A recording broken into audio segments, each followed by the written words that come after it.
They said the table was full this year, despite our 8-seat dining table and only 6 people attending. My stepmother's maybe next year text arrived just after her request to wire the deposit for the Napa wedding. That night, I opened my statements. I saw what they were so afraid I would discover.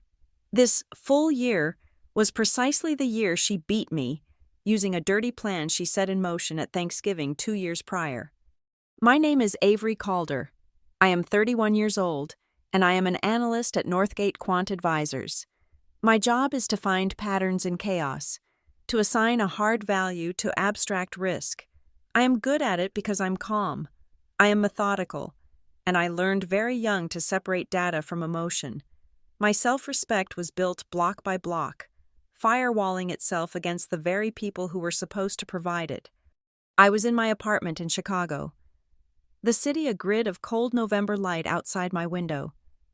When my phone vibrated on the granite countertop, it was the family group chat, the one I kept muted but never left. The name Lana had chosen for it. Calder family fun? Always felt like a threat. The message was from her, a brightly colored bitmoji of herself, holding a cartoon turkey. It's official! Thanksgiving at our place again. Gregory and I are so looking forward to hosting. See you all Thursday the 27th. Our place, the sprawling, over-mortgaged house in Lake Forest that my salary had patched up more times than I could count. I watched the thread as the replies trickled in. Tessa. Yay! Can't wait! Mom! Followed by a string of hearts. Her fiancé. Colton. Thank you, Lana. We're excited. My brother. Miles. A simple. I waited. My name had not been mentioned. The see you all felt porous, intentionally vague. I went back to reviewing a fixed income report. My phone vibrated again, but this time it was a private message. From Lana. Avery, dear, just a quick note. Gregory and I were thinking about the seating plan, and it's just so tight this year, with Tessa and Colton, and Mrs. Patel next door. Well, we're just full up. We thought it might be better, to avoid any heaviness. If maybe you made other plans this year, we can absolutely do something just us after the holiday. Maybe next year. So, heaviness. The word hung in the airless digital space between us. It was the word she used for anything that disrupted her carefully curated suburban peace. My refusal to co-sign her car lease was heavy. My questions about my father's retirement account were heavy. My entire existence, separate from her control, was an anchor of heaviness. I stared at the message. Full up. Their 8-seat custom-built Amish dining table was suddenly, inexplicably, too small. Before I could even process the sting, my phone rang. Not a text. A call. Tessa. I let it ring 3 times, took a breath, and swiped to answer. Hi, Tessa. Aves. Hey, how are you? Her voice was a rush of forced sunshine, the way it always was when she was about to ask for something. At 24, Tessa still operated on the assumption that the world was her charmed audience. I'm fine, Tessa. Just got home from work. What's up? Oh, good. So did you see Mom's text about Thanksgiving? I did, I said. My voice was flat, neutral, the analyst's voice. Yeah, she sighed. A dramatic, world-weary sound. I'm sorry about that. It's just, you know how Mom gets. She wants everything to be perfect for me and Colton right now. Please don't take it personally. Just try to understand. It's just easier for everyone this way. Easier, I repeated. Right. Exactly. So anyway, speaking of me and Colton, here it came. The pivot. We finally found the most perfect resort in Napa for the wedding. It's insane. Avery, it has this vineyard and a terrace. But the thing is, they have a wait list, and we can only lock it in if we put down the deposit, like tomorrow. I said nothing. I just listened to her breathe, anticipating the calculation. It's a little more than we thought, she rushed on. The deposit is $12,000. That's a lot of money, Tessa. I know. But that's why I was calling you. We were hoping, you could help us out? Just float us the deposit? You know, as like an early wedding present? You're so good with money. You're the only one who really gets it. I'll pay you back. I swear. Sometime. After the honeymoon. I closed my eyes. I pictured my Northgate Quant paycheck. I pictured the emergency fund I was meticulously building. A fund I had started after the last time Family Help had left me with $200 in my checking account. No, I said. The silence on her end was total. I had broken the script. What? She finally stammered. No, Tessa, I can't. I'm building my emergency fund, and I'm not paying for traditions anymore.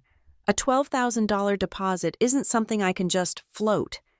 But it's my wedding, she said, her voice rising into a wail.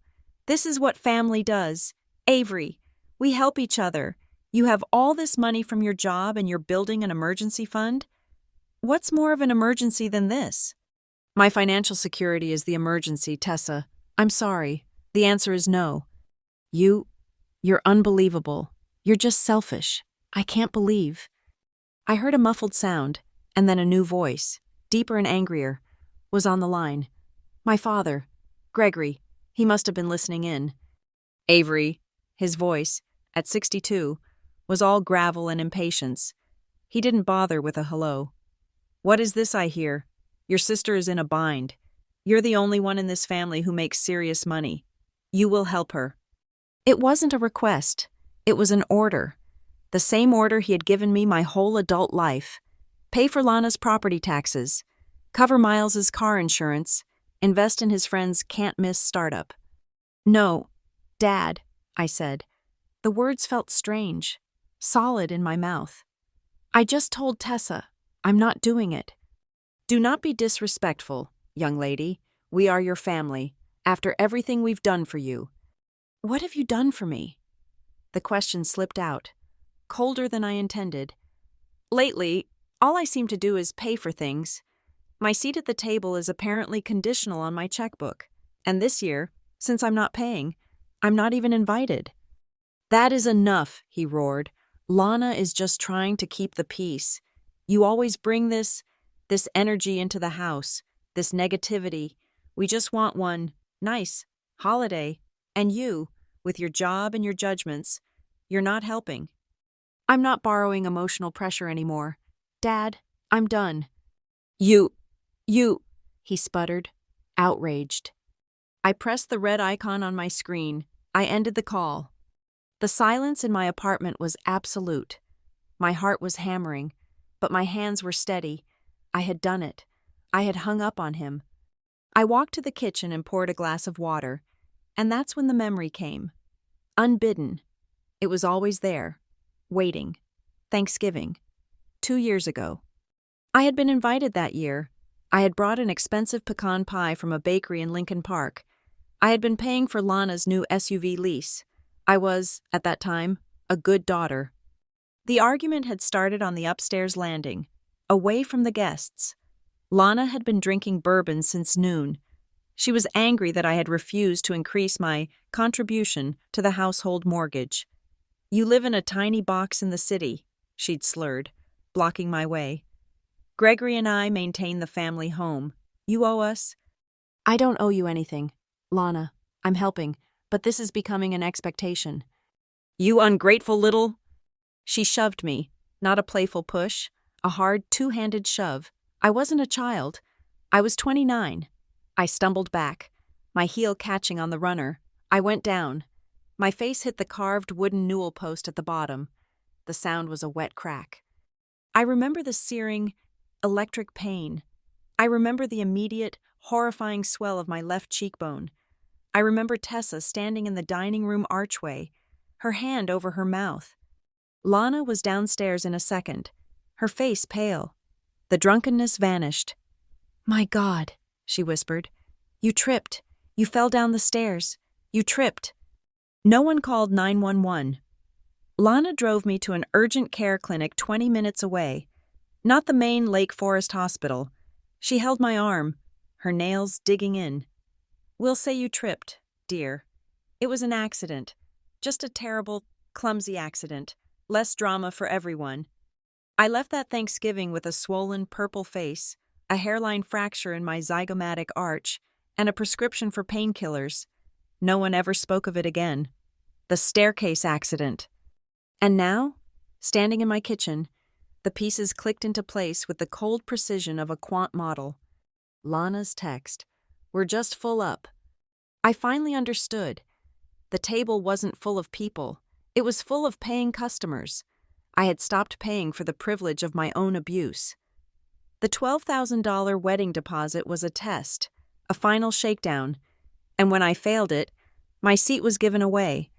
My exclusion wasn't an emotional reaction, it was a financial one. They weren't afraid of my heaviness, they were afraid of my no. The anger came, but it was different this time. It wasn't the hot, messy anger of betrayal. It was cold. It was analytical. I walked to my desk and opened my laptop. The screen flared to life, illuminating my face. I opened a new, secure spreadsheet. I typed a title, Calder Family Financials, Last 5 Years. I opened my bank statements, my credit card portals, my brokerage accounts. I created columns, date, amount, recipient, purpose. It was 72 hours until Thanksgiving. They were planning their menu, polishing their silver, preparing to sit at the table I had helped pay for. I decided to audit my life. I would find out exactly what they had cost me. I would find every receipt. I would find every pattern. And I would bring my own data to the table. I had started my spreadsheet 72 hours before Thanksgiving, a simple accounting of what I thought I had given willingly. By the next morning, I knew it was inadequate. This was not a job for Microsoft Excel. This was a job for forensic accounting. My first call was to River Madden. River has been my financial advisor for 3 years. A quiet, methodical man who used to work for the SEC. He views the world through balance sheets and risk-adjusted returns. He does not deal in emotion. He deals in data. We met on a secure video call. I kept my face neutral, my voice the same one I use at Northgate to discuss bond yields. River, I need to initiate a full-spectrum financial audit on myself, a deep look back, 60 months. He did not ask why. He did not ask if I was in trouble. He simply typed, parameters. Everything, I said, my voice flat. Every line of credit, every debt obligation, every bank account, every investment vehicle tied to my Social Security number. I am concerned about significant inconsistencies. I need a complete picture. Understood, he said. Pulling multi-bureau reports and full transaction logs from your primary institutions will take time. This is not a simple net worth statement. This is a forensic aggregation. I'll need your explicit authorization for a hard pull and data access. I signed the digital forms while we were still on the call. Whatever it takes, River, I want to see every dollar, in and out. I will have a consolidated, encrypted file for you by end of day, he said, and the call ended. The next 8 hours were a study in compartmentalization. I ran models on European market volatility. I drafted a report on quantitative easing. I did my job. I partitioned the cold, vibrating anxiety in my stomach away from the analytical part of my brain. At 4:15 p.m., my email chimed. The subject line was simple: your consolidated report. I logged off from work. I locked my apartment's deadbolt. I poured a tall glass of water, sat at my desk, and entered the 24-character password. The spreadsheet opened. It was vast. Tab 1 was Known Transfers and Assets. This was the list I had started, but River's software had scraped every Venmo, Zelle, wire transfer, and paper check. The payments to Gregory Calder, the transfers to Lana Calder, the Help for Miles rent checks, the Tessa's school supplies deposits, the family advances for the Lake Forest mortgage that were, I now saw clearly, never advances. They were just payments. River had totaled it at the bottom. The number sat there. Malignant. $312,400. I let out a breath I did not realize I was holding. It was a house, a condo. It was my entire financial independence. Siphoned off. 10,000 here, 5,000 there. It was the physical, Numerical cost of 60 months of emotional blackmail. I took a sip of water. My hand was steady. I clicked the second tab. Credit and liabilities, consolidated. My known accounts were listed at the top, all in good standing. My primary Visa, my Chicago mortgage, my auto loan, paid in full 2 years prior. And then, below a thick dividing line, were the anomalies. 3 revolving credit accounts I did not recognize. 1. A Capital One Venture card, opened 22 months ago. Current balance, $14,200. 2. A Chase Sapphire Reserve, opened 18 months ago. Current balance, $9,800. 3. A Home Depot project loan, opened 23 months ago. Original balance, $5,000. Status, paid in full. My blood did not run cold. It felt like it evaporated. I scrolled across the columns, my finger moving the mouse with sharp, precise clicks. The mailing address for all 3 statements. Not my Chicago apartment, the Lake Forest house. I scrolled further. The contact email address listed for all 3. Avery, chelp@gmail.com. An email I had never seen. An email designed to look like me, but to be intercepted by them. Avery, help. The C for Calder. The help for what? Helping them steal from me? The cynicism was so profound it left me breathless. They were not amateurs. They were meticulous. I looked at the dates again, all opened in a tight cluster. 23 months ago, 22, 18, all centered around the Thanksgiving 2 years ago. I clicked the final tab. Loans and encumbrances. There was only one item, a personal loan, taken out from a small online lender. FinSource credit. Loan amount, $45,000. Disbursement date, December 2nd. Thanksgiving that year had been November 25th. The staircase accident, December 2nd. 7 days later. The room was perfectly silent, but there was a high, thin ringing in my ears.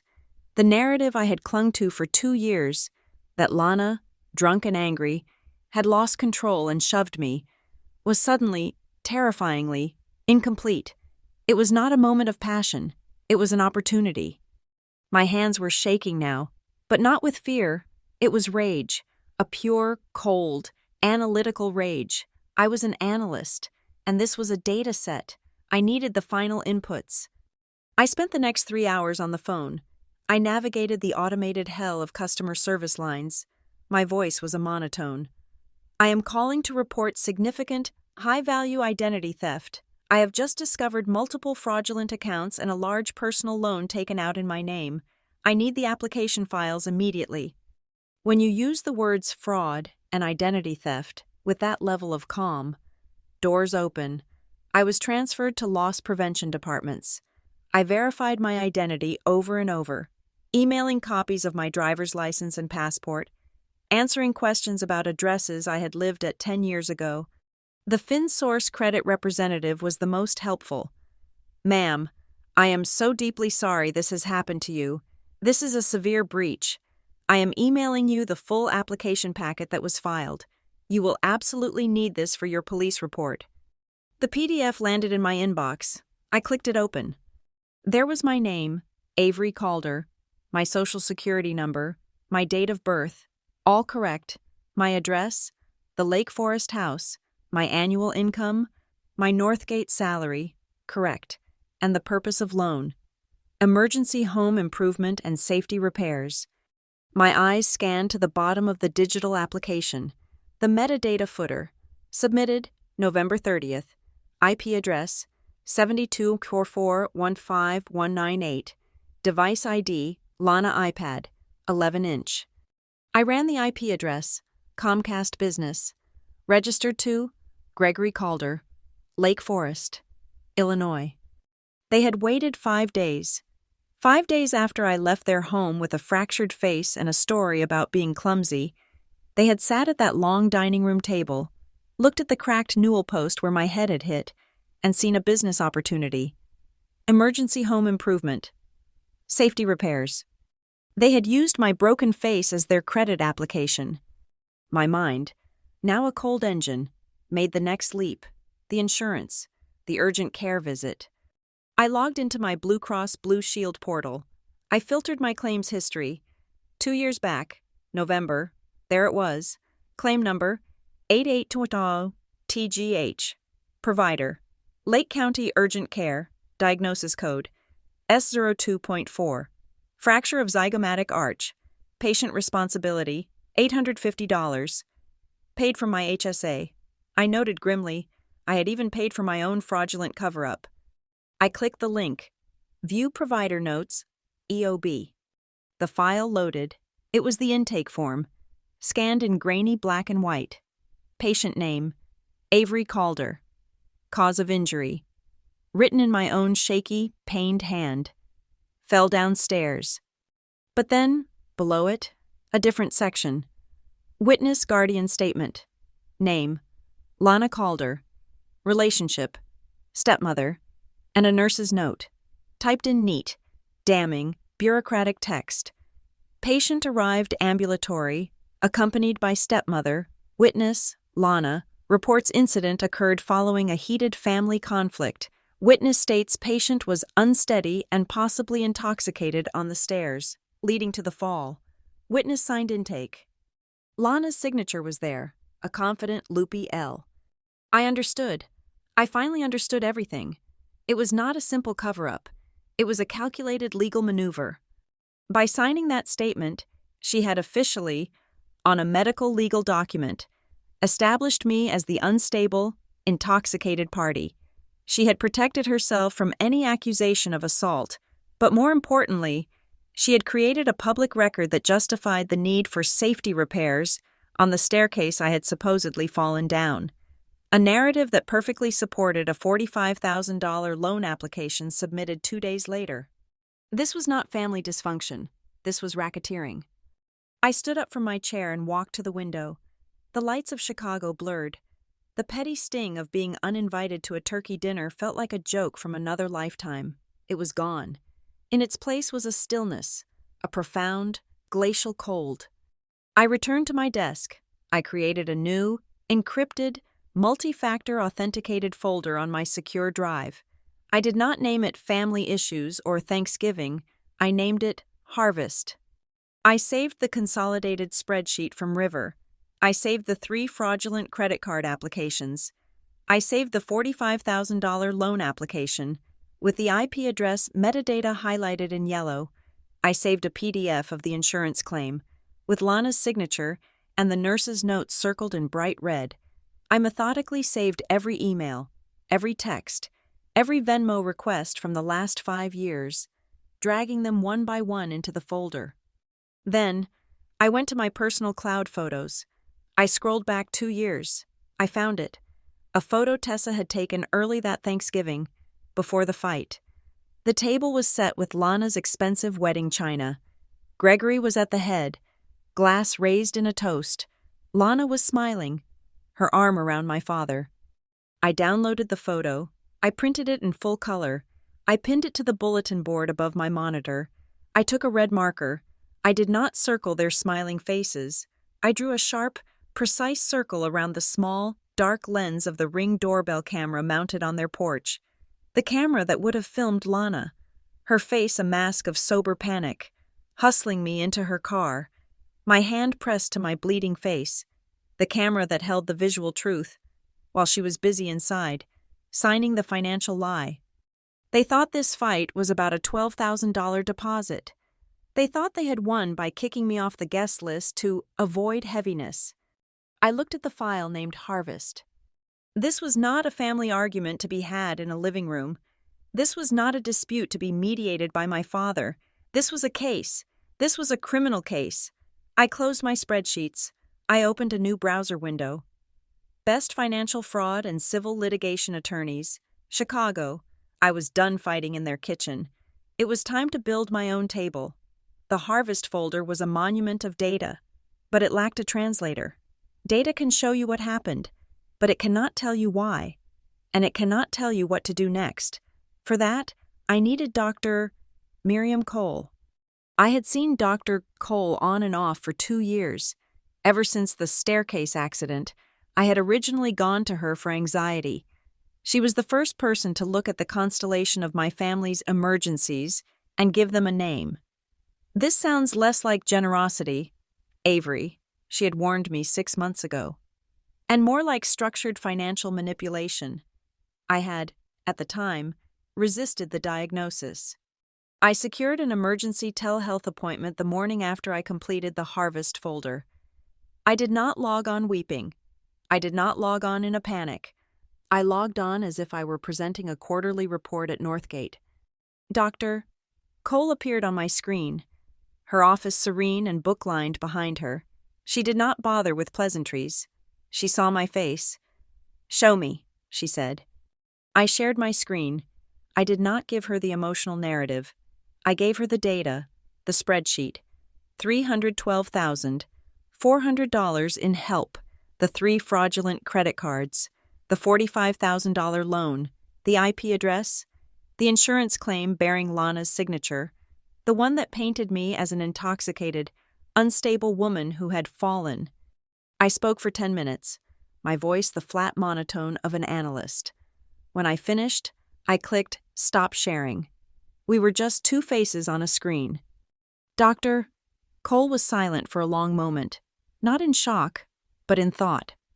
"Thank you for that," she said finally, her voice calm and validating. "That was incredibly clear. You have built a fortress of evidence. Now, we need to name what it is defending." "It's fraud," I said. "Identity theft."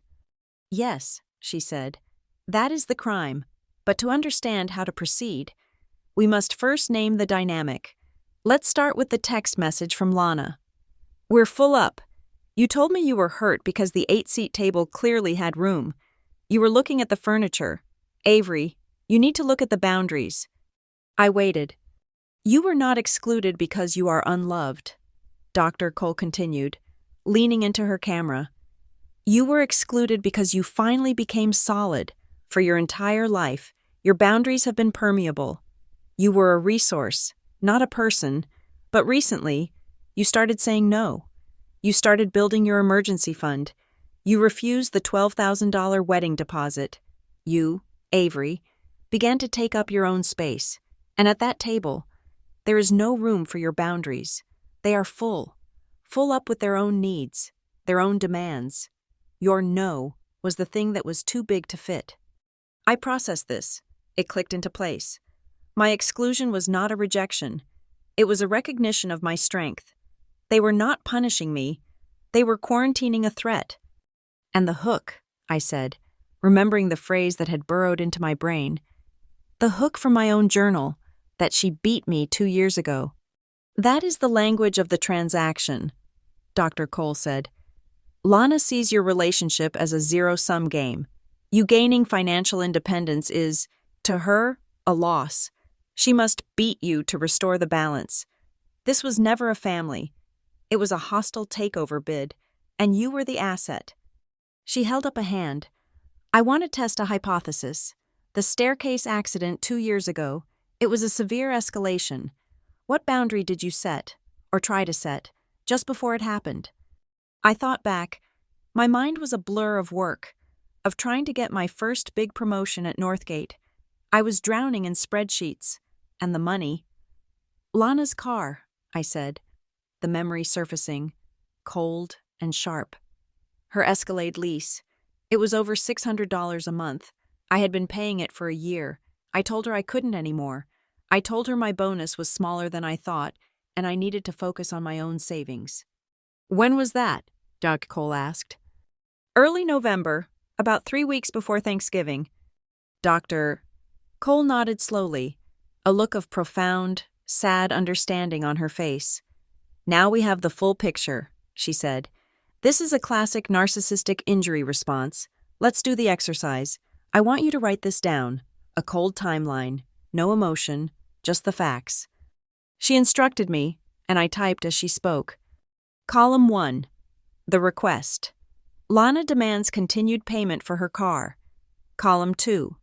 The refusal. Avery says no, citing her own financial needs. Column 3. The incident.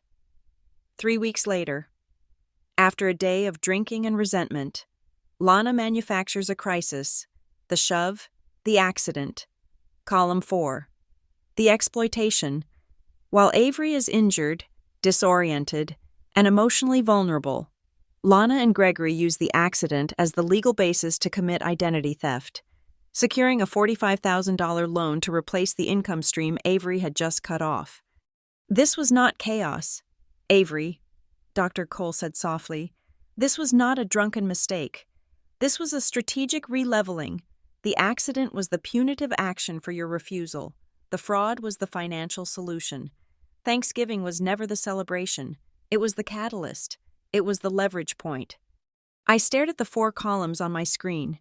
The story I had told myself, of a dysfunctional, needy family, evaporated. This was a story of predators. We need new language, Dr. Cole said, pulling me back. The words you use for this, even in your own head, will determine your strategy. First, we will stop using the word help. You did not help your family. Help is voluntary, temporary, and appreciated. What you have described is a forced transfer of assets under emotional duress. You were not a daughter. You were an involuntary, unsecured creditor. A forced transfer of assets. The words resonated, locking into my analytical brain. It removed the guilt. It removed the shame. It left only the cold, hard facts of the transaction.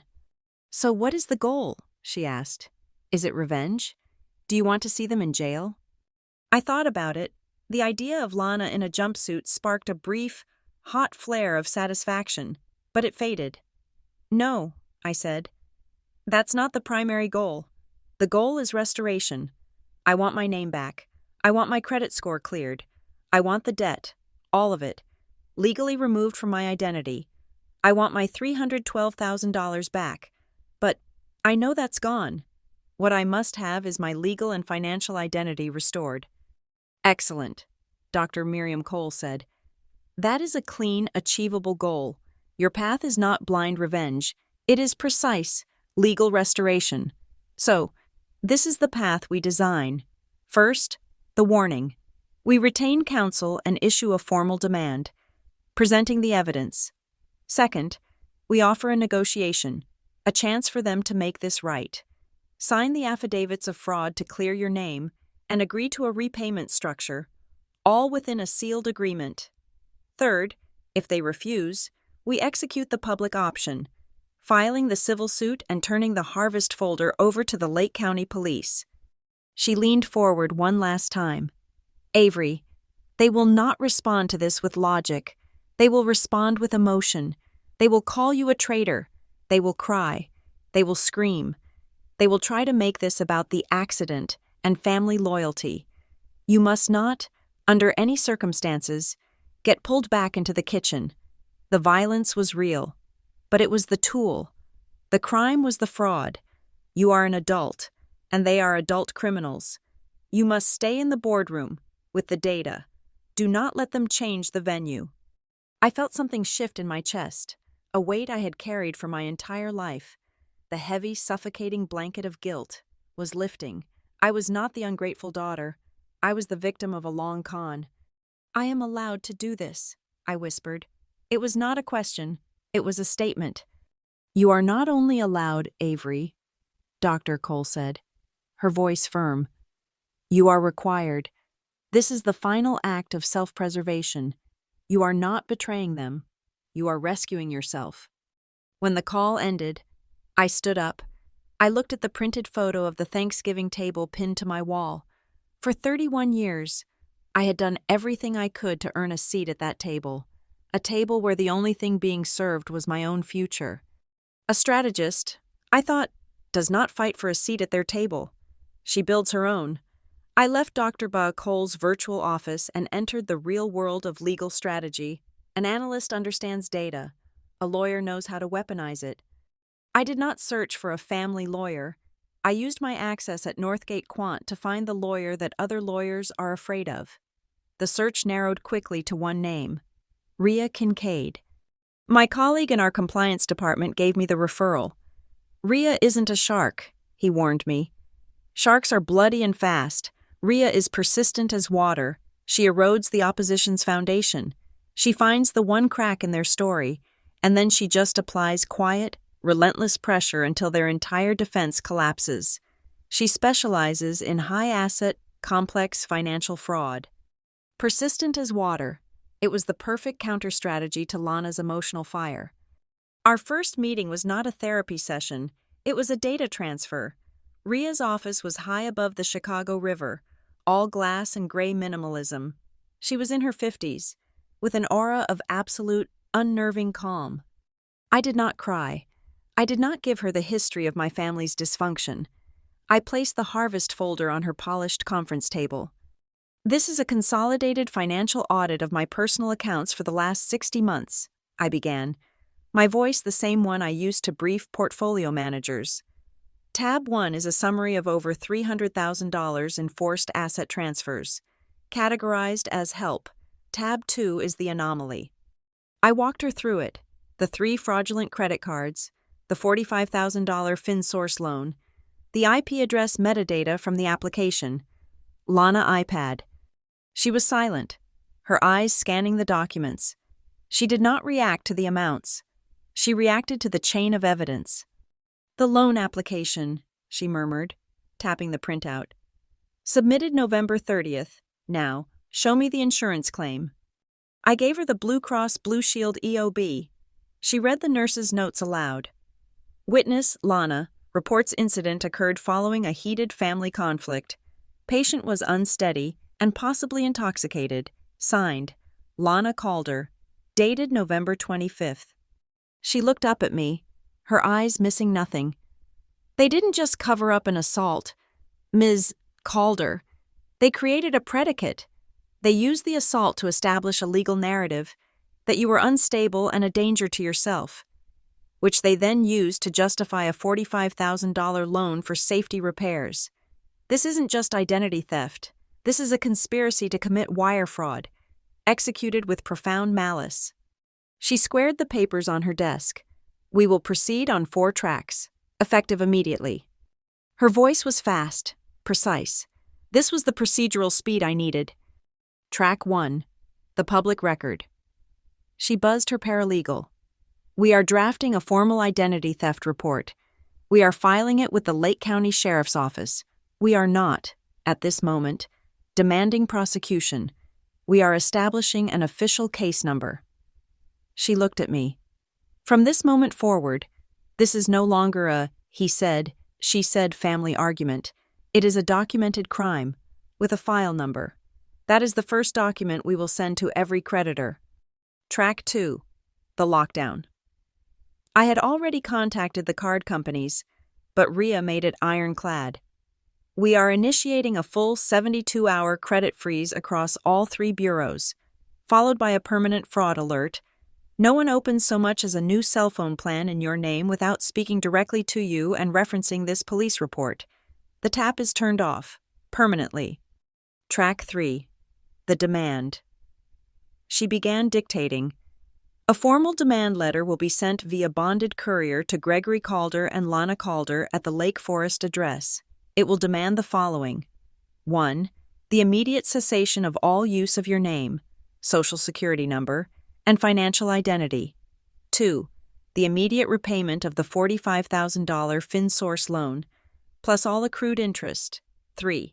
The immediate closure of all fraudulent revolving accounts and proof of a zero balance. I stopped her. What if they just say no? What if they say I'm lying? Rhea smiled, though it did not touch her eyes.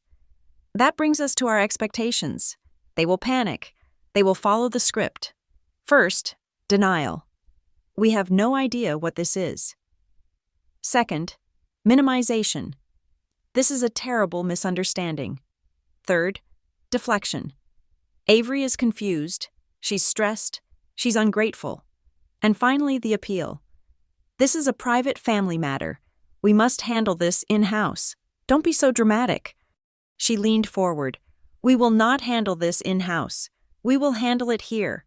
They are used to arguing with a daughter in a kitchen. They are not prepared to argue with a litigator in a boardroom. Track 4. Evidence expansion. Her focus returned to the file. The data is strong. Now we seek the physical. You mentioned a Ring doorbell. Yes, I said. On the front porch. It would have seen her take me to the car. Excellent. We will send a separate, formal notice for the preservation of electronic evidence. We will demand all video files from that camera for the 48-hour period covering that Thanksgiving.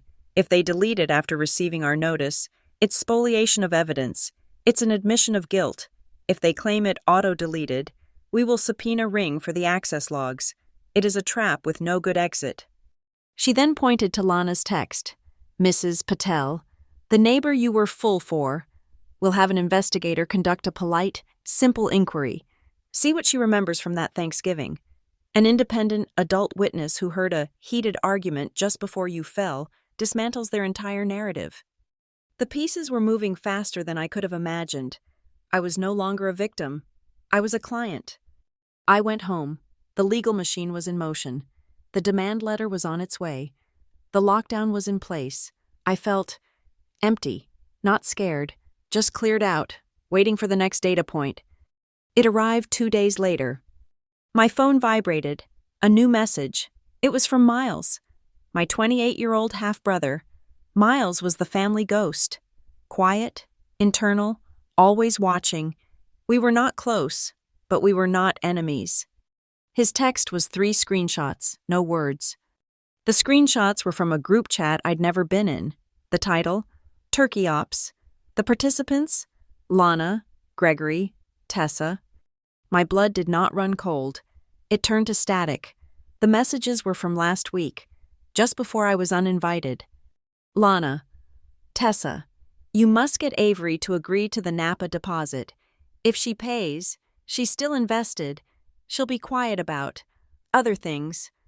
Gregory, I'm not having her at the table. Miles has been asking questions about the accident again. I don't want her talking to him. We can't risk it. Tessa, what if she gets mad if I ask for the $12,000? Lana, don't worry. If she says no to the money, I have a plan. I'll just tell her the table is full. It's the only way to keep Avery quiet and away from Miles until after your wedding is paid for. I read it 3 times. The heaviness wasn't my mood. The full table wasn't about seating.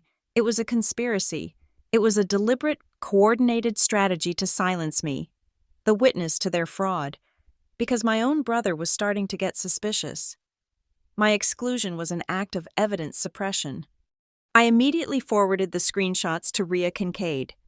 Her reply was a single, curt email. This is the ball game. This is clear. Documented malicious intent. I am updating our risk map. When we spoke, her voice was different, harder. This Turkey Ops chat changes the game, she said. They are actively conspiring to silence a victim. This elevates everything. If they or their counsel respond to our demand letter with anything other than immediate compliance, if they try to defame you, if they call your employer, if they tell a single person you are unstable, we will not just file the civil suit. We will use this chat to petition for an emergency civil harassment restraining order, and we will win. She had set the trap. Now, she set the time. The courier has confirmed delivery of the demand letter, Rhea said, her voice dropping back to its calm, procedural tone. It gives them 48 hours to retain counsel and respond. I have invited them to a meeting. Here? I asked. Here, in this office. We will not meet them on their territory. They will come to us. When? Wednesday morning, 9 o'clock sharp, 1 week before Thanksgiving. She paused. Let's see how they feel about family when they are facing a federal wire fraud complaint. We were in Rhea Kincaid's main conference room. It was 40 floors above the Chicago River.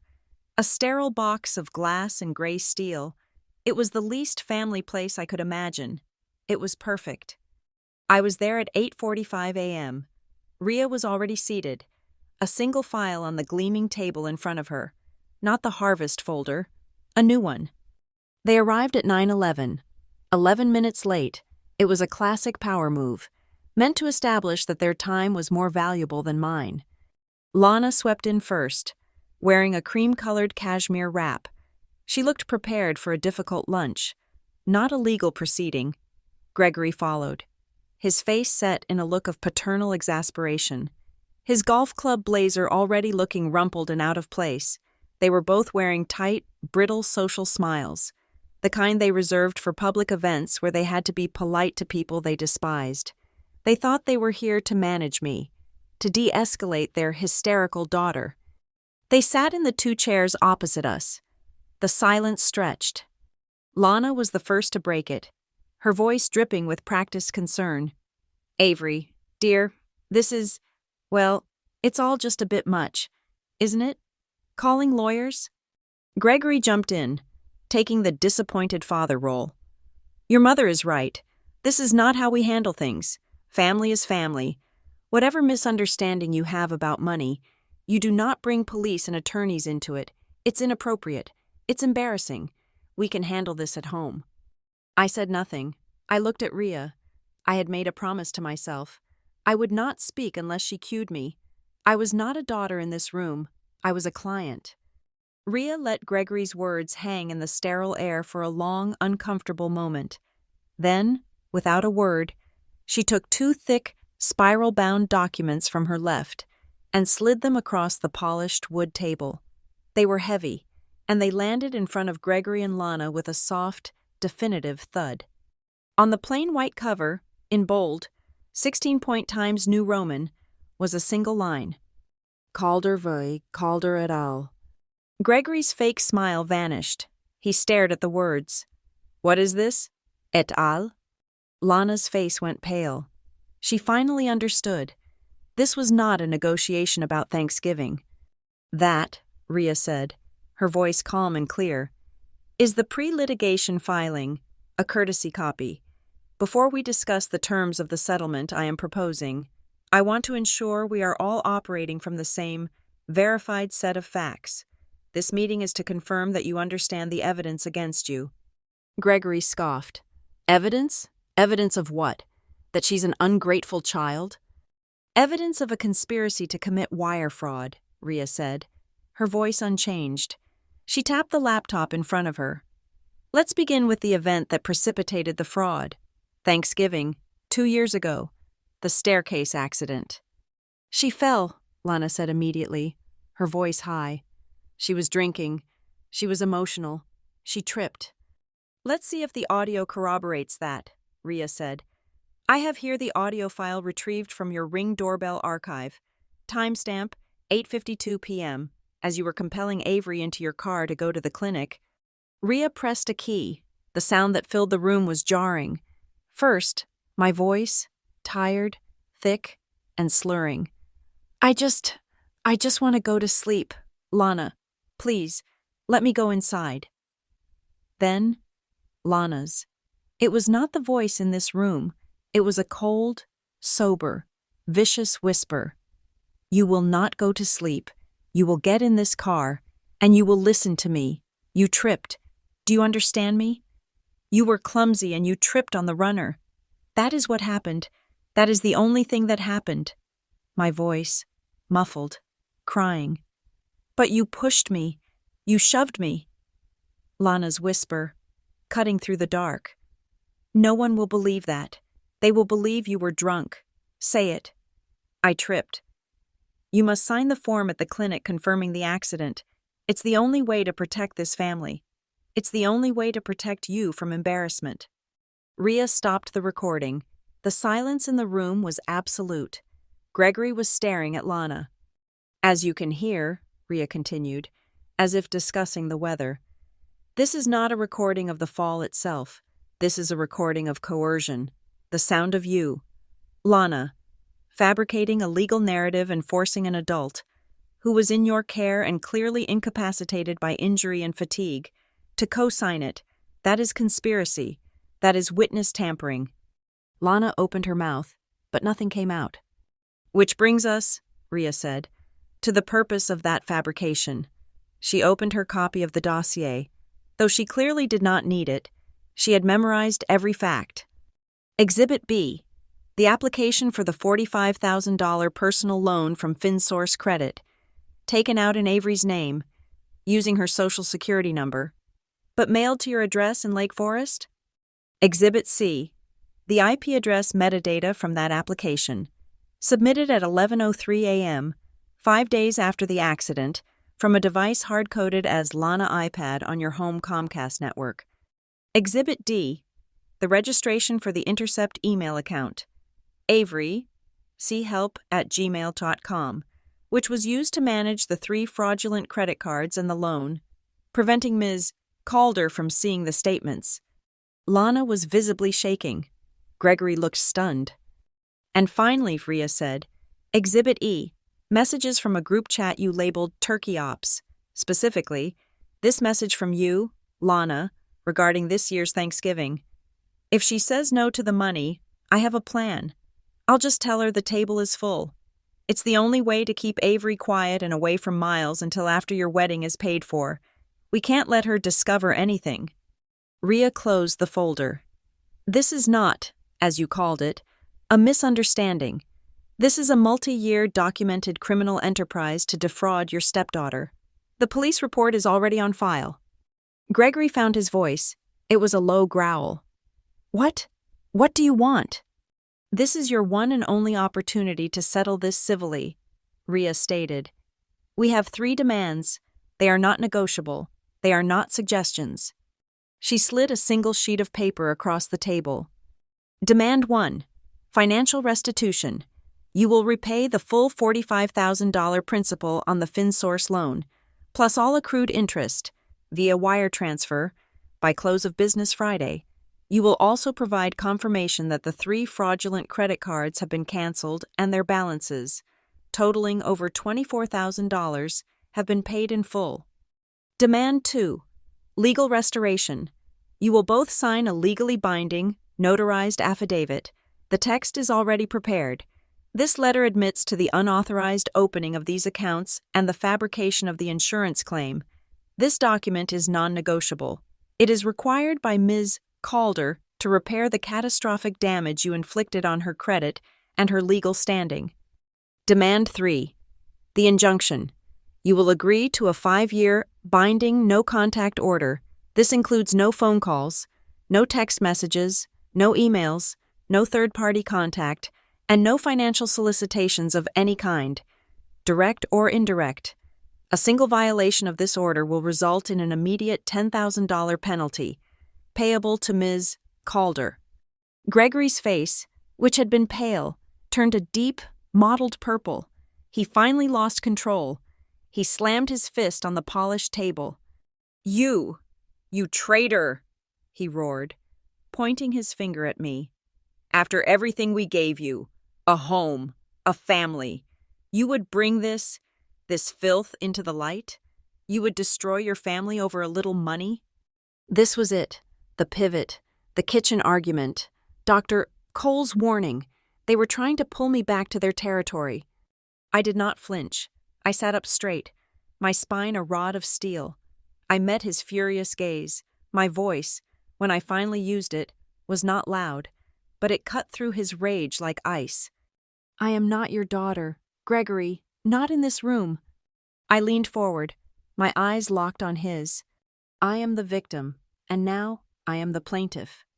The word plaintiff broke his momentum. It was a word he could not fight. It was not emotional. It was legal. It was final. Lana just stared at the table, her mask of superiority shattered. Rhea stood up. The meeting was over. You have 48 hours, she said, her voice dropping back to its flat, procedural tone. If we do not have your full, signed compliance by 9 a.m. on Friday, the civil suit, Calder versus Calder et al., will be filed electronically at 9:01. At 9:02, I will be placing a call to the lead detective on your case file at the Lake County Sheriff's Office, and I will be hand-delivering the Turkey Ops chat and the audio file. You are dismissed.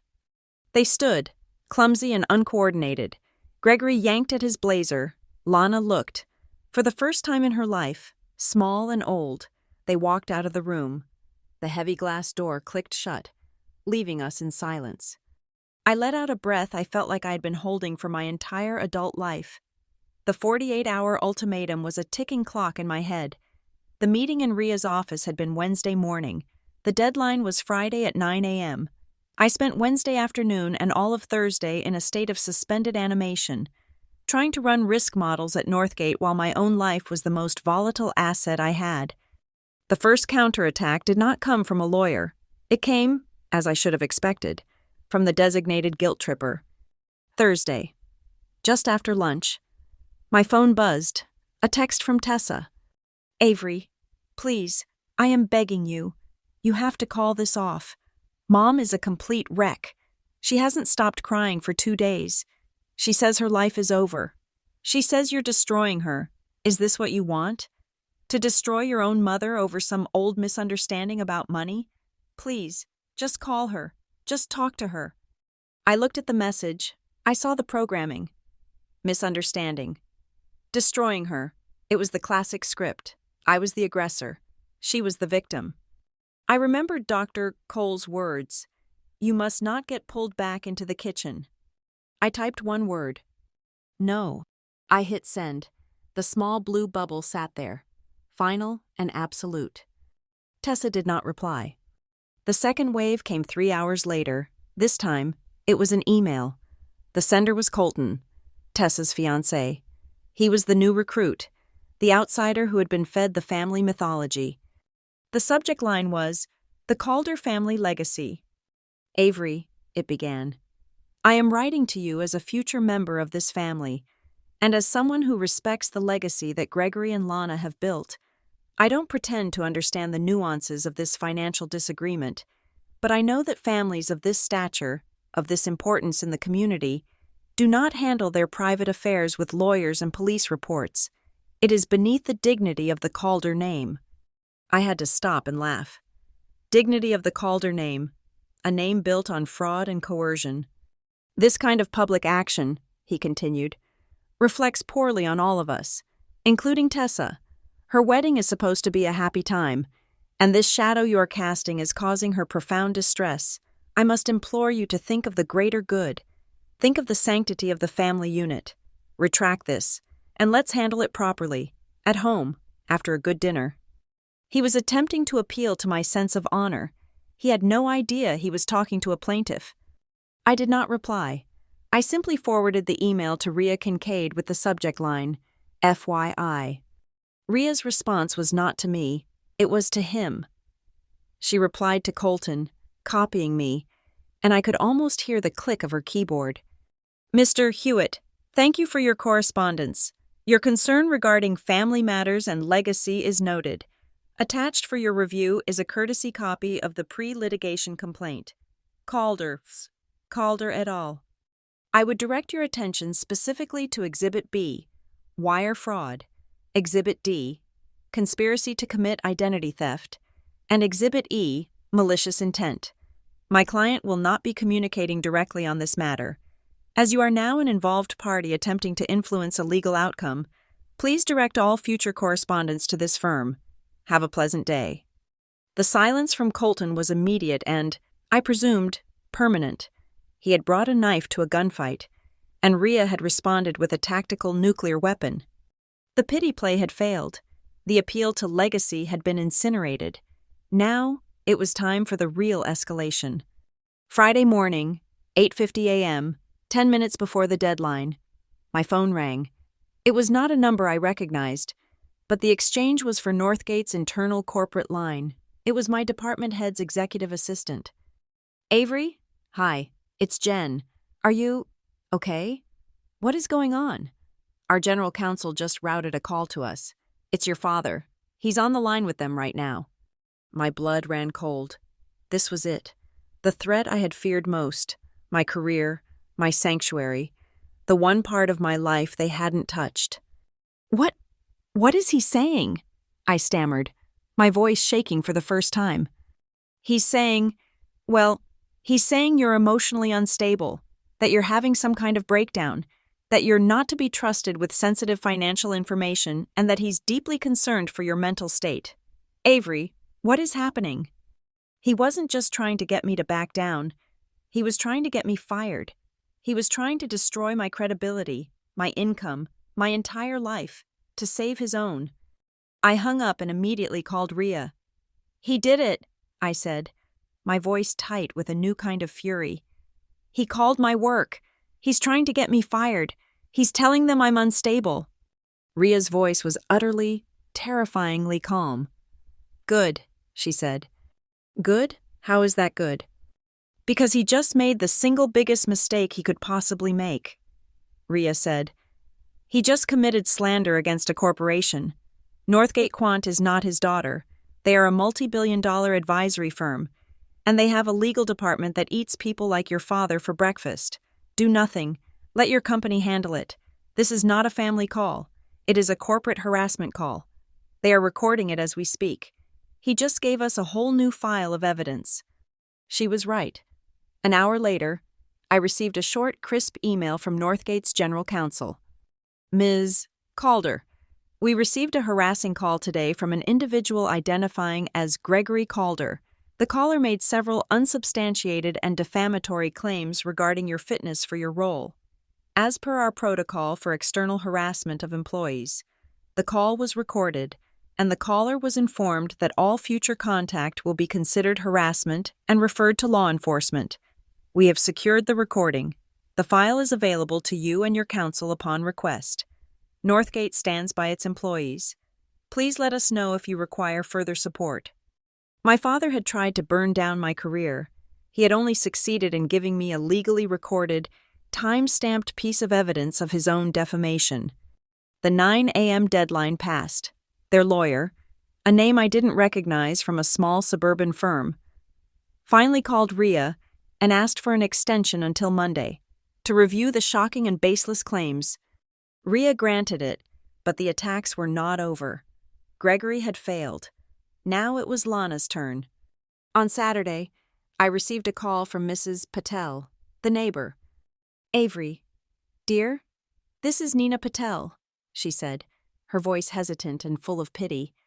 "Oh, honey, I just wanted to check on you. Lana stopped by this morning. She was just devastated. She told me about the trouble you're in." "What trouble is that, Nina?" I asked, my voice polite. "Well, dear, the gambling debts. She said you'd lost a terrible amount of money, and that you were trying to extort it from them. And, well, she's just so worried about you. She said you're lashing out. Dear, if you need help, there are programs. I can give you a number." I closed my eyes. It was brilliant. It was vicious. Lana was preemptively poisoning the well. She was seeding the narrative that I was the extortionist, that I had the financial problems, that I was the unstable one. She was neutralizing me as a witness in her own community. "Nina," I said, my voice suddenly sharp and cold. "Thank you for your concern. That is absolutely 100% false. The truth is the precise opposite. I am in a severe legal dispute with Gregory and Lana regarding identity theft. What Lana told you is called defamation. My lawyer will be in touch with her about it. Please, do not believe a word of it." I hung up and called Rhea. "She's telling the neighbors I have gambling debts." "Slander per se," Rhea snapped. "Actionable. A cease and desist letter for defamation will be at her house by 5 p.m. This is wonderful. Avery, she is creating a documented, witnessed pattern of harassment. She's desperate. She's making our case for us."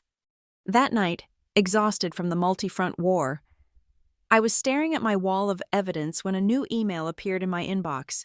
The sender was Miles. The subject, "I'm sorry, Avery." My hands trembled as I opened it. Avez, I didn't know all of it. I swear, I always knew something was wrong about that fall 2 years ago. It never sat right. Dad told me to drop it, that you were just clumsy and embarrassed. But I saw the Turkey Ops chat. Tessa showed me. She was crying. She didn't know what to do. And then today, I was home. I heard Mom on the phone with Mrs. Patel. I heard her making up those stories about gambling. It's evil. Avery, I'm not them. I don't want to be them. I know you have a lawyer. I want you to know that I heard them. The night of the accident, I was in my room. I heard them in the hallway after they got back from the clinic. Lana was whispering. It's done. The story is set. She'll sign anything we put in front of her. She's so out of it.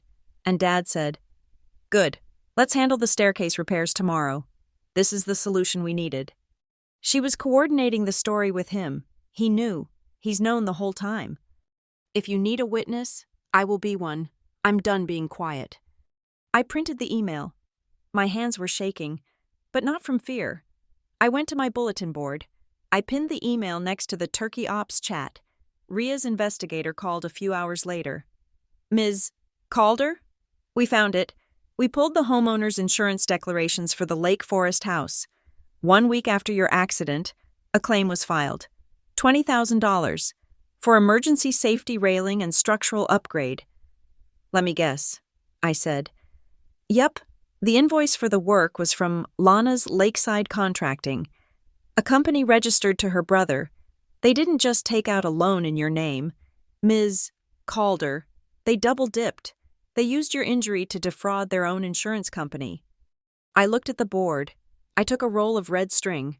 I pinned one end at Request, Escalade Payment. I stretched it to Incident, Staircase Assault. From there, a line to Fraud, $45,000 loan. Another line to Fraud, $20,000 insurance claim. Another to Conspiracy, Turkey Ops. Another to Defamation, Gambling Rumor. And a final, strong line to Witness, Miles. The fear was gone. Dr. Cole was right. It wasn't chaos. It was a pattern, a business model. The fear had been replaced by a profound, cold, and absolute calm. I called my 3 best friends. Hey, I said to my friend Sarah. I need to tell you something. You might hear some crazy rumors about me. Here is the truth. I told them everything. The fraud, the assault, the file. We're on the next train, she said immediately. We're bringing wine. No, I said, and I smiled for the first time in a week.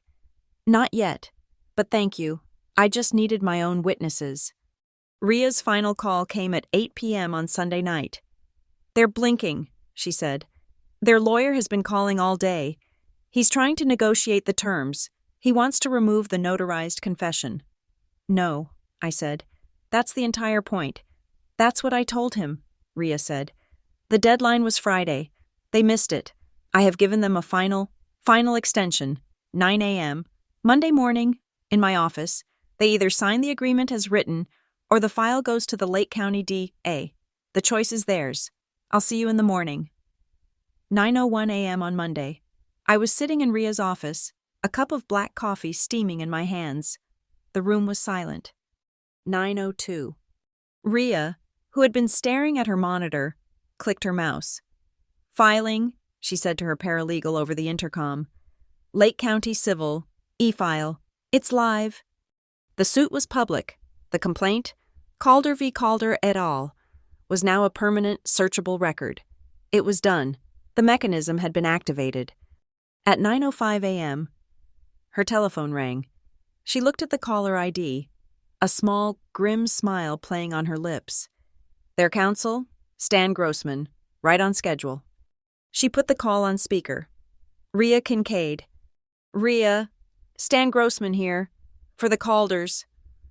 The voice was flustered, high-pitched. I am just seeing the e-filing. This is an incredibly hostile and premature action. My clients are... We were just about to call you. We need to discuss this. My clients are prepared to make a significant offer to resolve this entire misunderstanding privately. Mr. Grossman, Ria said, her voice pure ice. The time for a private resolution was last Wednesday, before your clients decided to spend the weekend committing slander, defamation, and corporate harassment. The suit is filed. The leverage, as of 3 minutes ago, has permanently shifted. However, I am empowered by my client to discuss a settlement in lieu of service. We will not be retracting the filing. We will be discussing a consent judgment. A consent judgment? He stammered. They won't agree to that. It's public. It is that, or we serve them, Ria cut in. A consent judgment, Mr. Grossman, is a court order. A private settlement can be breached. A court order is enforced with asset seizure. Those are the terms. My office, 3 p.m. Bring your client's full financial disclosures." She hung up. "He blinked," I said. "He didn't just blink," Rhea said, turning to me. "He's terrified. They thought they could bully you. They've just realized they're in a cage. Now, we dictate the terms of their surrender." I set my coffee cup down. My hands were steady. "The terms are the same," I said. "The goal is not to hide this. The goal is my restoration. I want my name cleared, and I want the creditors to know, officially, that I was not the one who defaulted. The money, all of it, goes directly to them. FinSource, Chase, Capital One, not $1 comes to me." "Then that," Rhea said, pulling a fresh legal pad from her desk, "is precisely what we will draft." At 3 p.m., Stan Grossman returned, alone, his briefcase looking heavy. He sat where Gregory and Lana had sat, but he lacked any of their bluster. He just looked tired. Rhea slid the draft of the stipulated judgment across the table. "First," she said, "the financials, the full principal of the $45,000 FinSource loan, plus all accrued interest and penalties, the full outstanding balances on the 3 fraudulent credit cards. The total, as of this morning, is $72,451.16. Grossman winced. "My clients, they don't have that kind of liquidity. They just don't." "We are aware," Rhea said, her voice devoid of sympathy, "which is why we have prepared this solution." She slid a second document over. "This is a bill of sale and a power of attorney agreement. Lana Calder will sign over the title to her 2024 Cadillac Escalade. It will be sold by my firm's agent within 10 days. The proceeds will be wired directly into my firm's escrow account to cover the initial payment." Her car?" Grossman looked genuinely shocked. "She will never agree to that." "She will," Rhea said, "because it was an asset purchased while committing wire fraud. It is forfeit. Furthermore, Gregory Calder will agree to an immediate, court-ordered freeze on his personal brokerage account, from which the remainder of the judgment will be paid. 60% of the total, Mr. Grossman, will be paid within 24 hours of signing. The remaining 40% will be paid, with interest, in 6 equal monthly installments." Grossman was already shaking his head, but Rhea continued, pushing another page toward him. "Second, the injunctions. We are adding 2 specific, binding clauses in light of your client's recent behavior." She tapped the paper. "We are calling this the Thanksgiving Clause. My client will not be, as your client's son-in-law suggested, handling this at home. Any attempt by Gregory Calder, Lana Calder, or any third party acting on their behalf, including, but not limited to, Tessa Calder or Colton Hewitt, to contact, harass, or compel my client to attend any family gathering, holiday, or meeting, will be considered a material breach of this judgment. The penalty for each such breach is $25,000, per instance." Grossman's mouth was hanging open. That is unconscionable. You are forbidding them from seeing their daughter." "We are forbidding them," Rhea corrected, "from harassing a plaintiff, and this one," she slid the next page, "the name clause. Your clients are permanently enjoined from using Avery Calder's name, her reputation, or her financial history to apply for, secure, or obtain any loan, line of credit, social club membership, or any other material benefit, ever." "And the publicity," Grossman said, reading ahead, desperate. "You filed the suit." "We did," Rhea agreed. "Ms. Calder is the victim. She retains the absolute right to tell her story. However, if your clients sign this judgment, if they maintain perfect compliance, and if they cease all defamatory statements immediately, my client has agreed to a limited public framing. When she contacts the credit bureaus, she will inform them the matter was resolved following the discovery of a significant administrative error and unauthorized account activity, She will not use the word fraud publicly, as long as they remain perfectly silent. It is a face-saving measure. Mr. Grossman, I suggest you advise them to take it." Grossman looked down at the papers, defeated. I will present this, but the financials, the sale of the vehicle, the brokerage freeze, I am telling you, I think they're tapped. I'm not sure they can comply." "Oh, they can," Rhea said, and her voice was suddenly predatory. She slid a final thick file across the table. It was an asset and property report. "My team ran a full check on their assets this morning. Mr. Grossman, we are aware your clients are not liquid. We know, for instance, that the Lake Forest house is currently leveraged with 2 separate mortgages and a home equity line of credit. They have been pulling cash out of that property for years. They are, to use the technical term, house rich and cash poor." Grossman's face went white. He clearly had not known the extent of it. "Which is why," Rhea said, pointing to a newly added page, "we have included Addendum B, this addendum, which will be filed as a senior lien against the Lake Forest property, stipulates that in the event of the sale or refinancing of that home, the escrow agent must prioritize, first and foremost, the full and complete payment of any outstanding balance owed to Mr. Calder before any proceeds are released to Gregory or Lana Calder. We are now a secured creditor. We get paid first, before the banks, before anyone." Grossman looked at me. A last, desperate appeal. "Ms. Calder? Avery, please, is this really what you want? To put your father and his wife on the street? This is ruin." I looked at him, my voice as cold and clear as the glass in that room. What I wanted was to be invited to Thanksgiving. "Mr. Grossman, what I get is restitution. They are not on the street. They are in a house I have been paying for. They put themselves here, not me." I stood up and gathered my coat. I had one final condition. "The affidavit," I said, looking not at Grossman, but at Rhea. "The one for the credit bureaus. It's not enough for them to just sign a typed document." Rhea raised an eyebrow. "I want Lana to write it out, by hand. I want her to write, in her own cursive. I, Lana Calder, admit to opening these accounts in Avery Calder's name without her knowledge or permission. I admit to falsifying the insurance claim regarding her accident.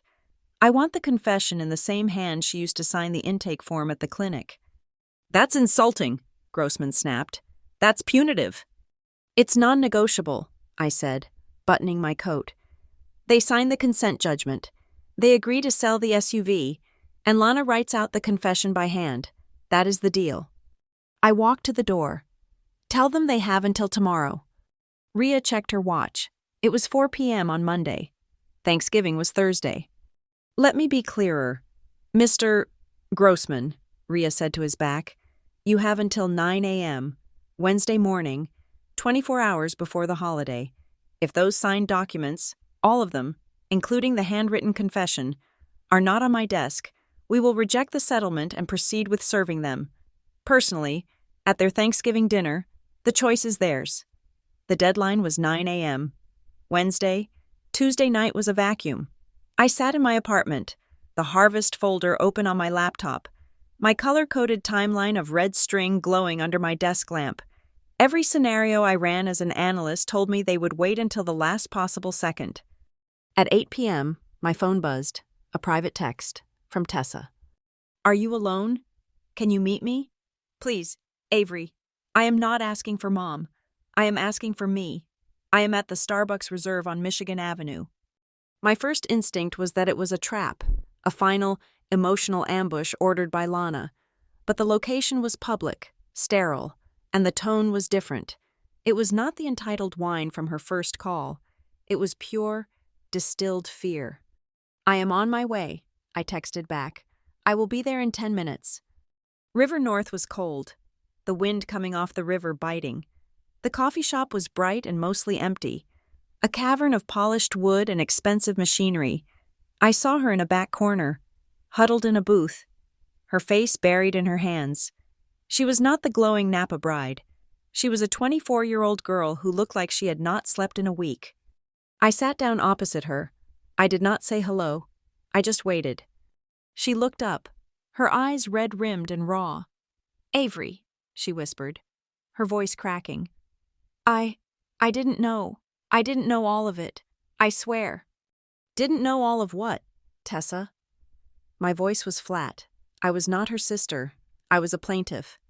I thought Mom was just being awful about money." She rushed, the words tumbling out. "I thought she was just trying to teach you a lesson for not paying for the car. I knew she shoved you. I saw it. I knew it was horrible, but that's not what she means." I leaned forward. "What she means?" "That phrase," Tessa said, starting to cry again, silent tears rolling down her pale cheeks. "In your journal, the one Mom found and read, the one you wrote about her beating you." My blood went still. "What about it?" "You think it meant she hit you, like a child," Tessa whispered. "That's not what she meant. That's not what she was bragging about."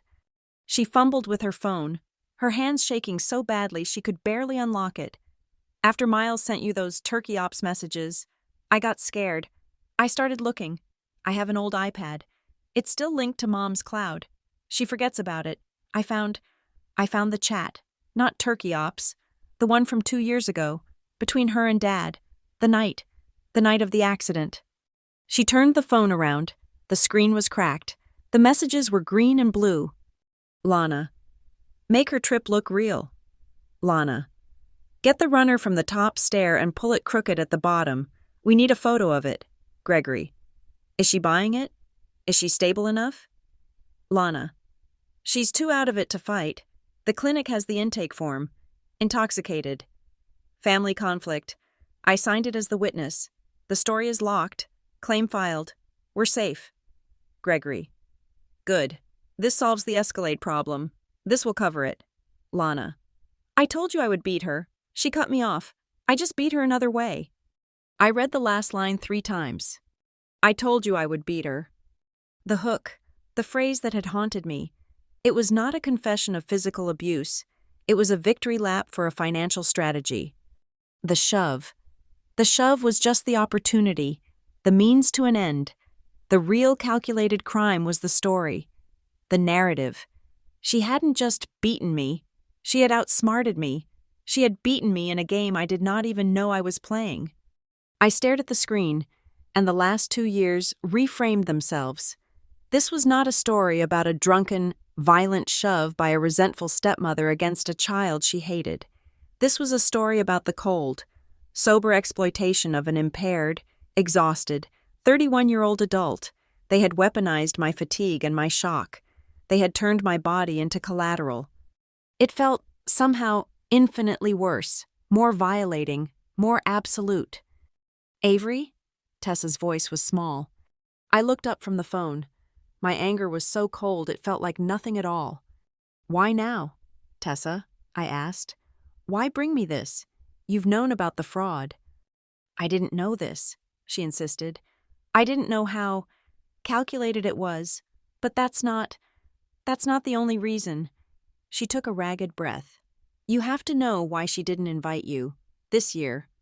I know why. The turkey ops chat. She didn't want me talking to Miles. Yes, but you don't know what she was afraid you'd find out. Tessa looked around the empty cafe, as if her mother might materialize from behind the espresso machine.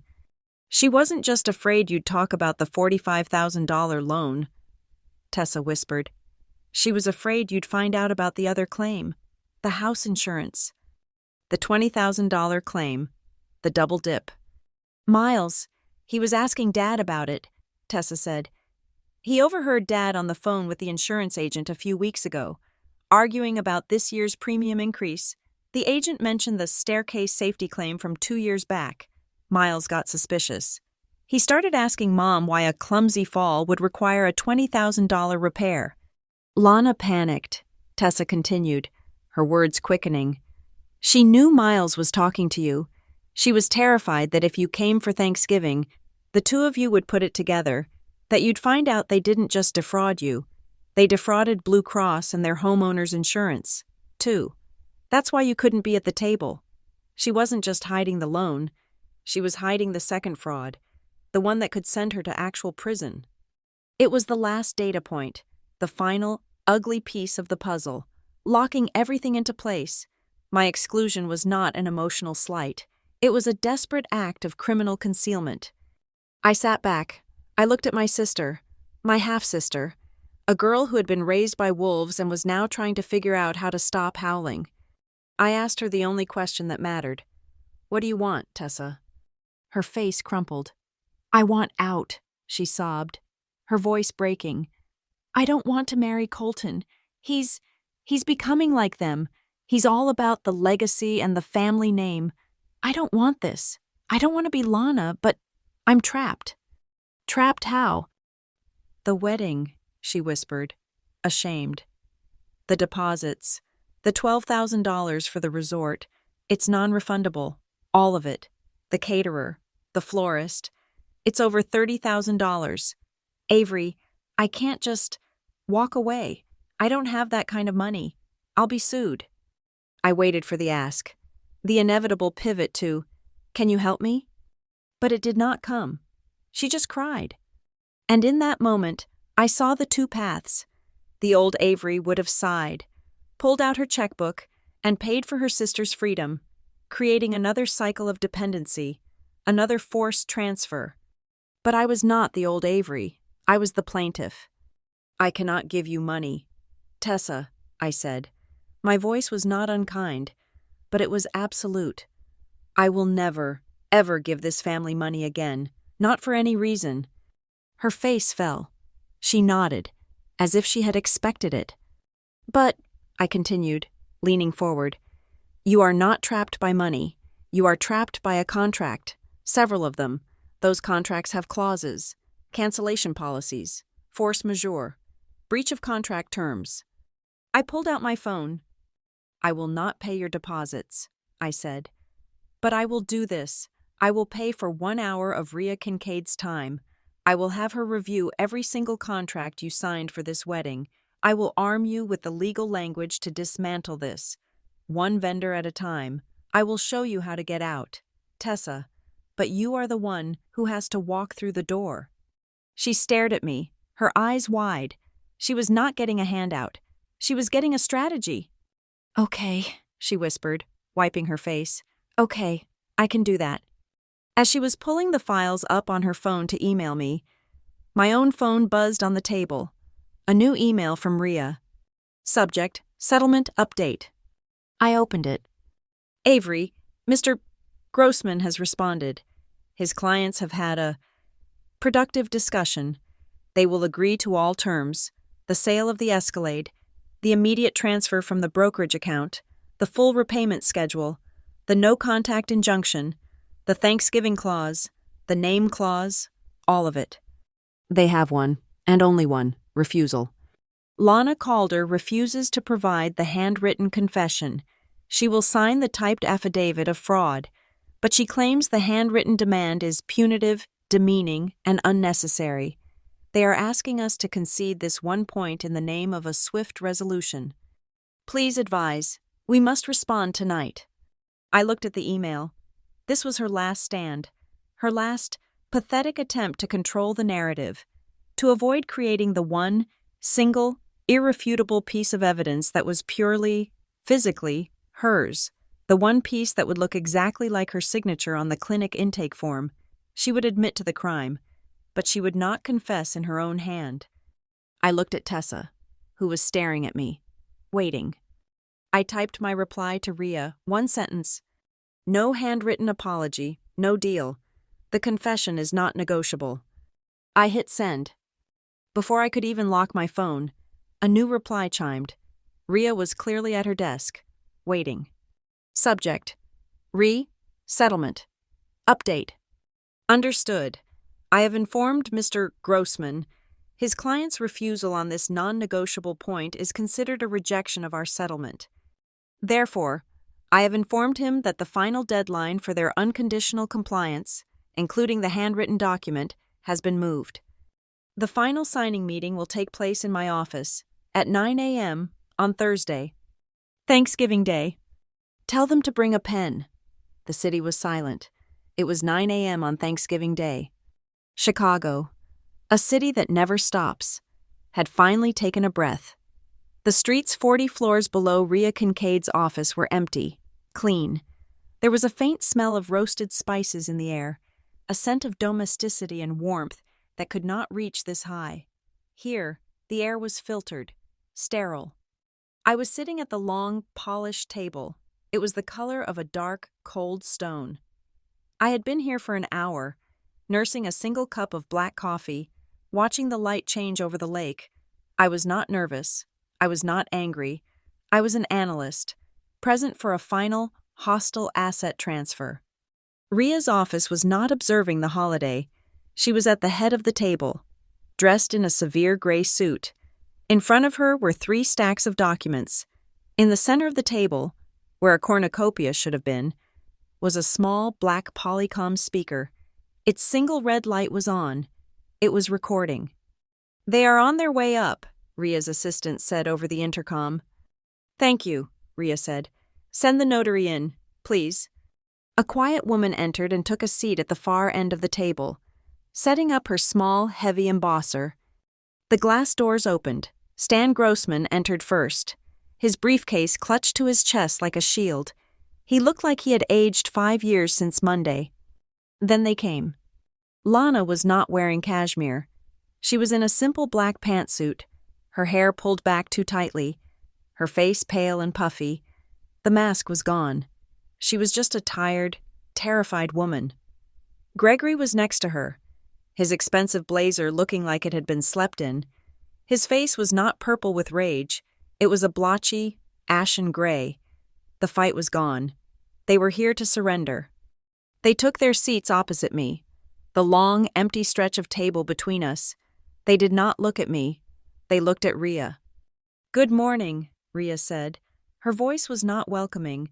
It was the sound of a closing door. "As you know, this meeting is being recorded, Mr. Grossman. My notary is present. As requested, we are here to execute the stipulated consent judgment in the case of Calder versus Calder et al. Your clients are here to sign." She did not ask if they were ready. She did not ask if they had questions. She pushed the first stack of papers, the main judgment, toward Grossman. "I will read the core terms aloud. For the record," Rhea said, her voice a flat monotone. 1. You, Gregory Calder and Lana Calder, stipulate to the judgment against you for the full amount of $72,451.16. 2. You will wire 60% of this judgment into my firm's escrow account before you leave this room. 3. You, Lana Calder, will sign over the title and power of attorney for the 2024 Cadillac Escalade, to be sold within 7 days to cover the remainder. She paused, her eyes flat. 4. You will both sign the binding 5-year no-contact injunction, which includes the Thanksgiving clause and the name clause. The penalties for breach are absolute. 5. You will sign the addendum placing a senior lien on the Lake Forest property for any outstanding balance. And finally, you will sign the letters I have prepared for each of the 3 credit bureaus and the FinSource Loan Company, attesting to the fraudulent nature of the accounts. She looked at Lana. "We will begin with the affidavit." She took a single sheet of paper from her file. It was thick, cream-colored bond, and a pen. She slid them across the table until they stopped directly in front of Lana. "This is the handwritten confession we discussed," Rhea said. "The text you are required to write is on the top of the page. You will write it in your own hand and sign it at the bottom. This document is required to begin the credit restoration process." Lana stared at the blank paper. She stared at the pen. She did not move. I could hear her breathing, a shallow, ragged sound. "This is," Grossman started, his voice weak. "This is demeaning, my client." "Your client," Rhea interrupted, "is facing a multi-count criminal indictment for wire fraud, insurance fraud, and conspiracy. This is a piece of paper. This is the deal. Sign it." Lana's eyes finally lifted. They met mine across the table. Her gaze was not one of hatred. It was a bottomless, empty well of pure humiliation. This was it. The one thing she had fought to protect. Not her husband, not her stepdaughter. Her face, her reputation, the story she told herself. She looked at Gregory. "Greg," she whispered, "don't make me do this. It's my name, in the neighborhood." Gregory was staring at the red recording light on the speaker. He looked like a man on death row. Just sign it, Lana," he muttered, his voice hoarse. "It's just words." Lana's hand was trembling. She picked up the pen, her expensive manicured nails scraped against the table. She began to write. It was the only sound in the room. The scratch of a ballpoint pen moving across paper, forced into a confession. It took her 2 full minutes. Her loopy, confident signature had become a tight, spidery scrawl.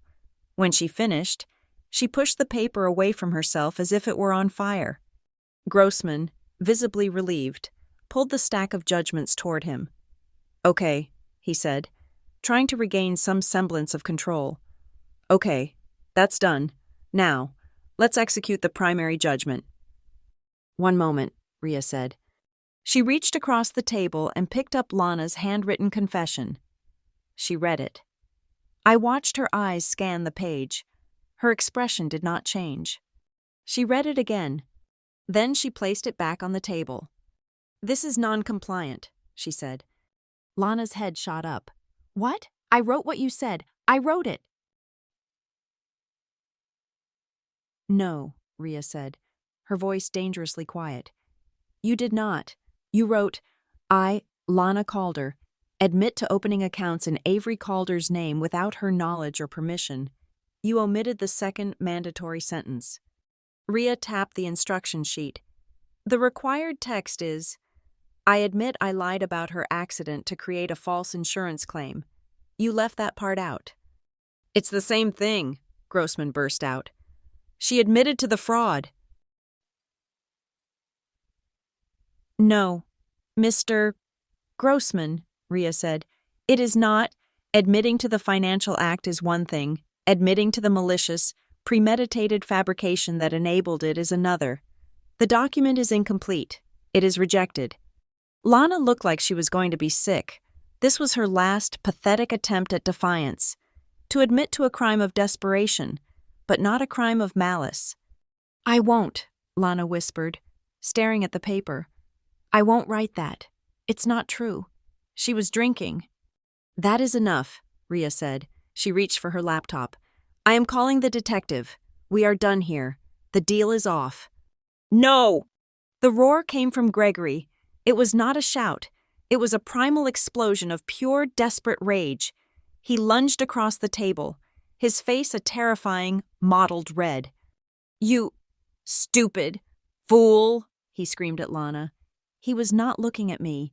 He was not looking at Rhea. He was looking at his wife. "It's over. Do you understand me? It is over." "Gregory, please," Lana whimpered, shrinking back. "They have the chat. They have the Turkey Ops chat," he bellowed, his voice cracking. "They have everything. They know about the insurance. They know about the iPad. There is no story left." Rhea did not move. She simply tapped the document. "The deal is off, Mr. Calder, unless this document is completed now." I can't." Lana was sobbing now, a dry, ugly sound. "My hand. I can't." Gregory stared at her, his chest heaving. His fury at me, at Rhea, at the world, had finally found its true target. Her, the one who had gotten them caught. With a guttural snarl, he snatched the pen from her hand. He grabbed the handwritten confession. "Where?" he barked at Rhea. "Where does it go?" Rhea pointed to the empty space below Lana's signature. "It requires the full sentence." Gregory bent over the paper, his hands shaking with rage. He was not writing in his neat, paternal script. He was carving the words into the paper, pressing so hard the pen almost tore through. "I lied about the accident," he wrote, his voice a hoarse whisper with each word. "I fabricated the claim. She did not fall. I lied." He threw the pen. It skittered across the table and hit the floor. He had not written Lana lied.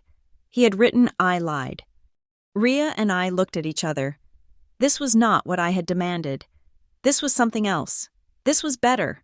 It was not just Lana's confession, it was Gregory's, in his own hand, on the same document, corroborating the entire conspiracy. Rhea picked up the sheet. She reviewed it. This, she said, her voice final, is now acceptable. This document is Exhibit A. The rest was a blur, a symphony of quiet, procedural destruction. Miss Grossman, Rhea said, authorize the wire transfer, now. Grossman, pale, typed into his phone. He made a call. It's done. The 60% is en route to your escrow. Rhea checked her laptop. Receipt confirmed. She pushed the stack of signature pages. The title for the escalade, Lana, sign. Lana signed, her hand still shaking. The brokerage freeze authorization, Gregory, sign. He signed. The cease and desist for defamation, both of you, sign. They signed. The credit restoration letters, sign. They signed. The no contact order and the Thanksgiving clause, sign. They signed. The senior lien on the Lake Forest property, sign. They signed. With every signature, I felt a knot I did not know existed come undone. This was the sound of my name being returned to me. Rhea nodded to the notary. The woman stood, walked to the table, and began her work. Thud, the judgment. Thud, the title. Thud, the injunction. Each stamp was a nail in the coffin of my old life. When she was finished, Rhea stacked the documents into a neat pile. She kept the originals. She pushed the copies toward Grossman. We are finished here, Rhea said. You have 7 days to deliver the vehicle. You have your copies. You may go. Gregory and Lana stood up. They were 2 empty shells. The bluster, the charm, the power. It was all gone, transferred into the escrow account. They looked at me. One last time. I stood up. I had said nothing for the entire meeting. I had one thing to say now. I looked at the 2 people who had stolen my identity, my money, and my 20s. I am going to have dinner now, I said, my voice quiet and clear, with people who respect me. I turned, picked up my coat, and walked out of the conference room. I did not look back. I walked through the empty, silent lobby of the law firm. I pressed the elevator button. The ride down was 40 floors of absolute silence. The doors opened to the ground floor. I walked past the security desk, through the massive, empty marble atrium. I pushed through the revolving glass doors. The air that hit my face was sharp, cold, and bright. The sun was high, bouncing off the glass of the skyscrapers. The city was not silent out here. It was alive. I pulled my phone from my pocket. The screen was black. I thought about the family group chat, the inevitable, frantic messages from Tessa, the panicked calls. I pressed the power button, and as the screen lit up, I pressed the volume down key, holding it until the silent mode on icon appeared. I put the phone back in my pocket, deep in my coat. I turned my face toward the sun, and for the first time in my life, I felt no heaviness. I was not full up, I was empty, and I was free. I took a deep, cold breath of the Thanksgiving air and started walking west, toward home. That evening, I did not go home to my old apartment. I went to my new one, a clean glass box in the West Loop, a lease I had signed the week before. In anticipation of this, most of my things were still in boxes stacked against the walls. It smelled of fresh paint and new beginnings. At 6 p.m., my friends arrived, Sarah, Ben, and Chloe, the 3 people I had called when I was terrified Lana's gambling smear campaign might actually work. They did not bring expensive wine or elaborate hostess gifts. They brought 2 cheap bottles of Malbec, a bag of ice, and a container of store-bought cookies. Miles arrived last. He stood in the doorway, looking nervous, holding a small pumpkin pie from the convenience store down the street. "Is this okay?" he asked, his voice quiet. It's all they had left. I took the pie from him. "It's perfect. Miles, come in." We did not sit at a long, polished, 8-seat table. We sat on the floor, on cushions, around my simple coffee table. I had not roasted a 20-pound turkey. I had cooked a small, seasoned turkey breast in my new oven. We had roasted potatoes and a simple salad. The food was simple, the wine was cheap. But the laughter was real. It was the first Thanksgiving dinner of my entire adult life where no one was performing, no one was keeping score, no one was demanding an emotional payment for the food they were serving. It was just warm. We were clearing the paper plates when I finally allowed myself to check my phone. I had turned off the silent mode when I got home. The screen was bright with notifications. I checked the Calder Family Funna group chat first. It was a digital graveyard.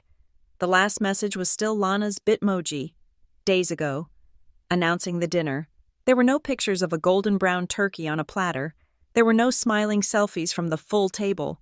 Just the deafening, absolute silence of people who had been legally forbidden from contacting me, and who, I suspected, had nothing to celebrate. They could not post their perfect holiday, knowing that I, their primary, secured creditor, was watching. I closed the chat. I opened my email. A notification from my credit monitoring service. Subject: a change has been reported to your TransUnion file. My heart did not pound. It just waited. I opened the app. My score had jumped by 52 points. I scrolled down to the alerts, the derogatory marks, the late payments from the 3 fraudulent credit cards, the $45,000 FinSource personal loan. They were gone, all of them, wiped clean. In their place, under status, was a single, beautiful, bureaucratic line of text, resolved via verified identity theft. I did not cry. I smiled. I poured myself another small glass of the cheap Malbec. I took a sip. It was the best wine I had ever tasted. The rest of the judgment executed with the cold, impersonal speed of a machine. The following Tuesday, I was at my desk at Northgate, running models on market volatility, when my phone rang, a number I did not recognize. Avery Calder? This is she. This is Mark from Prestige Auto Consignments. I'm handling the liquidation of a 2024 Cadillac Escalade on behalf of Rhea Kincaid's office. Just wanted to let you know. The vehicle is sold. It was a cash buyer. The funds have just been wired to your attorney's escrow account. He hung up. An hour later, an email from Rhea's paralegal. Subject: FW, final escrow transfer, Ms. Calder. The proceeds from the vehicle sale have been received and disbursed. The judgment in Calder et al. Is now paid in full. Congratulations, the case is closed. Paid in full. Over $72,000. Not of my money, but of theirs. Ripped from their assets and used to scrub their filth off my name. That same evening, a text came from Tessa. It was not words. It was 2 pictures, sent one after the other. The first picture was of her wedding dress. It was beautiful, elaborate, covered in lace, and it was hanging in a clear plastic sheath inside her closet, a symbol of the life she was supposed to want. The second picture was of a scanned document, a cancellation agreement with the Napa Resort. It was signed by her. It was signed by the resort's event manager. In the reason for cancellation box, she had written, in neat block letters, postponed indefinitely. A new message popped up below the images. He called me a traitor, Colton. He said I was siding with you over the family legacy, so I chose the traitor. I used the legal advice Rhea gave me. I cited family legal duress and misrepresentation. They let me out of the contract. I got half the deposits back. I'm going to wait. I'll pay for my own wedding, when I'm ready, if I still want one. I smiled. This was the real victory. I had not just saved myself. I had shown someone else the exit. I replied, "Good. I heard Northgate's marketing department is hiring a part-time junior coordinator. I just emailed you the internal link. I can't get you the job, Miles, but I can send you the listing. The rest is up to you."